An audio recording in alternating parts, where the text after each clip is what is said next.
Hello friends, எல்லோரும் எப்படி இருக்கீங்க? நல்லா இருக்கீங்களா? இன்றைக்கி இந்த வீடியோவில் டேஸ்ட்டான கோதுமை தோசை எப்படி ரெடி பண்ணலான்னு பார்க்கலாம் வாங்க. அதுக்கு நான் கோதுமை மாவு எடுத்திருக்கேன். அதுக்கு தேவையான அளவு உப்பு சேர்த்துக்கலாம். அதுக்கப்புறம் பொடியாக கட் பண்ண இஞ்சி, பச்சை மிளகாய், கொத்தமல்லி, வெங்காயம், அப்புறம் கொஞ்சம் சீரகம் சேர்த்து நல்லா மிக்ஸ் பண்ணிவிட்டு தேவையான அளவு தண்ணி ஊற்றி தோசை மாவு பதத்துக்கு நல்லா கரைச்சி எடுத்துக்கலாம்.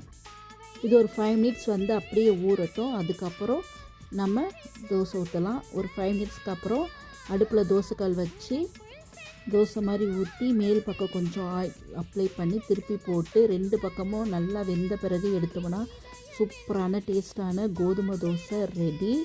கோதுமை தோசை சாப்பிடாதவங்களுக்கு கூட இது மாதிரி நீங்கள் செஞ்சு கொடுத்து பாருங்கள், நல்லா விரும்பி சாப்பிடுவாங்க. இதில் வெஜிடபிள் கூட சேர்த்து செய்யலாம், அதாவது கேரட், பீட்ரூட், கோஸ் இது கூட சேர்த்து செய்யலாம். நீங்களும் ட்ரை பண்ணி பாருங்கள். பிடிச்சிருந்தா லைக் அண்ட் ஷேர் பண்ணுங்கள். Thank you, by.